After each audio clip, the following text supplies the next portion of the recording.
Hello, everybody. Welcome to Friday. Welcome to the Midfield Pivot. Friday, the early show is all about Fantasy Premier League. This is where I take you through how I did in the Fantasy Premier League last weekend and what changes, if any, I'm going to make going forward for the coming weekend. So, yeah, without further ado, take a look at my team. As you can see, I did really well last weekend from unexpected sources, mind you, but I did really well, yeah. I'm very happy with my return from my two Liverpool defenders, Trent and Timiskas. Also very happy with my West Ham trio as well. That's Kufal, Ben Rama, and Antonio. They really did well for me on that last game day because I was actually a bit behind. But due to their performance, I was able to actually move up and have green arrows throughout all my leagues, which is nice considering I didn't really have the best starts in the first game week. Mainly because I forgot to captain the right captain. I captained Vardy for some reason. So yeah, I paid for that last on the first game week. This time, as you can see, it all worked out for me. Um, Regarding the marquee signings, selections, those of Bruno and Mo Salah, yes, they didn't return such a high tally as in the first game week, but that's going to happen. You need to understand that FPL is a marathon. So if your guys don't get double digit returns in one game week, it doesn't mean it's the end of them or that you must give up on them. These players consistently are up there in terms of the total points tally at the end of the season. So you've got to have them in your squad. That's one reason. Second reason is that um, everyone has Bruno and Mo Salah in their teams. So if you are going into a league and you don't have those two players, anytime you do well, you will fall behind, and that's not a good thing because you might think that getting a differential, getting someone different, and they're spending your money on maybe a Mane or somebody like that is a good thing, but it all builds up, and if you keep falling behind as they keep getting setting up the points, you never want to catch up to the guys who are leading your league. So you want to have those two players, especially because also it covers you because everybody has Bruno and Mo Salah. So if they do well, you get the benefit. If they don't do well, then nothing really changes because everyone is on the same level. The only so yeah, that's my only thing about Bruno and Mo Salah, and not worrying about their low points tally this week. Um, Also sort of applies to up front with Jamie Vardy for me. Jamie Vardy is a proven points getter. The fact that he didn't score in this game again doesn't worry me. Um, the next game coming up, Norwich. Actually, we'll get to that when I show you my team for this game week. But yeah, you want to keep players like Vardy, players like Bruno, players like Mo Salah, just to cover yourself and be on the same, competing with your rivals in your leagues. Yeah, so that's my team from last week.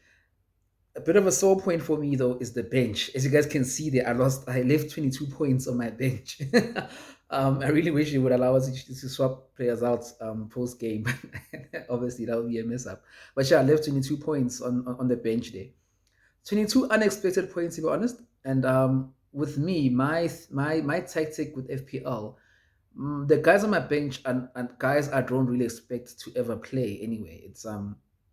It's guys who are holding plays, my 4.5, 4.0 players who I'm not expecting anything from anyway. I really focus on my 11. So yes, it hurts that I left 22 points on the bench, but again, it's not 22 points that I want to get every week with these guys. It's just a once-off thing. Um, I might be making a change using one of them, but again, you'll see when I reveal the team for the next upcoming game week. But yeah, that's a really sore point for me. 22 points, a lot of points, but yeah, well, you win some, you lose some in FPL. Right. So moving on now to looking forward, the team I'm gonna select for the upcoming game week. Um, the temptation to go to Lukaku is high. You see the way he performed against Arsenal, and I really am expecting a lot of goals and a high points return from Romelu Lukaku. A straight swap is available if I just swap him out with Jamie Vardy. But this is where now it's gonna get interesting. Let me put my team up. Look at my team. So this is the team I'm gonna be going forward with. This is a change I've made. I've taken out Timiskas and I've put in Duffy. Now the reason why I've done that is not because of Duffy's 14 points last game week. I know you might think it is, but it's not. I'm expecting Robertson to play this weekend. I don't think that him being fit, you have a situation where Klopp doesn't play him. If he's fit, Klopp will play him. That's his number one left back. I don't think Timiskas has done enough really to keep him on the bench if he's fit. So yes, I'm not expecting any returns from him. Hence why I've moved him to the bench. There was always a plan anyway. The plan was always probably in this game, or if not this game, after the international break, to move Timiskas and actually move him for another 4 million defender who I can play. Um, and the good thing as well about him, it's sort of been an investment because he's gone up by 1 million. So it's sort of being four. It's one. Sorry, not by 1 million, by 0.1. So it's not four anymore. It's 4.1 now. So that's a sort of I've gained something there, which will help me going forward as well. So yeah, Timiskas, I don't think he's gonna play this weekend. Hence why I've swapped him out and I've brought in Duffy, Shane Duffy. Midfield, I've made no changes. I'm keeping, obviously, gonna keep the two marquees there, regardless of whatever. You gotta keep those two marquees there. I've also kept Ben Rama. The form is on. The opponents they have, I really don't see anything going wrong there. The opponents they have this week are Crystal Palace. I'm expecting them to do really well against Palace, so I'm keeping Ben Rama in there. Same thing with Rafinha. I can't really move for anybody right now who I think is better. I think he's the best I have at 6.5, so I'm going to keep him. Up front, now this week it became interesting. I had a real debate to myself between moving for Romelu Lukaku or keeping Jamie Vardy. Money wise, it's not the issue. They cost the same. I could move for Lukaku right now. Jamie Vardy, perfect. But the opponents that Lukaku has this week are Liverpool. Not saying that he's not going to perform well. Don't get me wrong. I'm not saying that it's going to be a hard game for him, but I don't expect him to get more points from against Liverpool than Vardy's going to get against Norwich. I really expect Vardy to score a couple of goals, not just one, a couple of goals against Norwich. So that's why I've kept my faith with him. Now, this decision is not a decision for the future. I will eventually move to Lukaku. I know that probably again after this game week. But seeing Jamie Vardy against Norwich is too tempting for me not to play him. So I'm sticking to my plan there. I'm sticking to my guns. I think the Norwich defense will not be able to handle him. Just Leicester City going to run riots against Norwich, and I expect a huge points tally from Vardy. Such a huge points tally, as you can see, I've even made him captain for this week. That's how much faith I have in him against Norwich. Again, I'm not going to captain Salah against Chelsea. For me, I don't feel like that makes sense. I'm not going to captain Bruno against Wolves. Yeah, Bruno, that game's going to be tight. I don't see many chances for Man U there, so I'm not going to captain him either. And also, Vardy is a bit of a differential because everyone else will be captaining him. I mean, captaining Bruno or Mo Salah. So if I've captained someone different and he does really well, that's gonna push me way up again.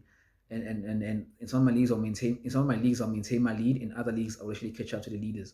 So yeah, that's why I've gone for kept Jimmy Vardy first of all, and why I've actually captained him even. I might even triple captain him depending on how I feel later on. For now, it's just captain. Yeah, I'm really feeling him against Norwich. So yeah, I might do that. But for now, I'll leave him as just captain. Of course, I'm gonna keep Antonio. Antonio as well had a shout in for captaincy, especially because they're playing Palace. Now, Crystal Palace lost their game yesterday on Wednesday against some team in the AFL. So in the AFL Cup, in the Carabao Cup. So Palace aren't doing really well, and that defense is a bit suspect. So Antonio could also run riot there. But again, for some reason, I really feel like Vardy's the man to go for this week. So yeah, that's my team for this game week. Let's all hold thumbs and cross fingers that I actually get a nice points tally. I've got to maintain my lead in the leagues that I am leading, and I've got to catch up to the leaders in the leagues that I'm not. And I have all the faith in this team. Yeah. Also, another thing, I'm saving my transfer. Also, that's why I didn't make any transfers this week. I'm saving my transfer just in case after the international break someone gets injured. I've got 2 free transfers and I can make moves. Because you don't want to find yourself having to use your wild card too early. I don't like doing that. I like keeping my wild card until I'm really in trouble. So I'm trying to avoid using it too early. So after the international break, I'll have a look at my team, and depending on how the guys have played over the break, I will probably use those 2 transfers. I know one of them would definitely be to bring Lukaku in. and I might need that other transfer in order to be able to afford that, depending on how things work out. So that's why I haven't made any transfers this week. So yeah, anyway, once again, guys, thanks for watching. Thanks for your support. Good luck with your FPL teams. Let me know what you guys have done. Hit me up in the comments. Till next time, peace.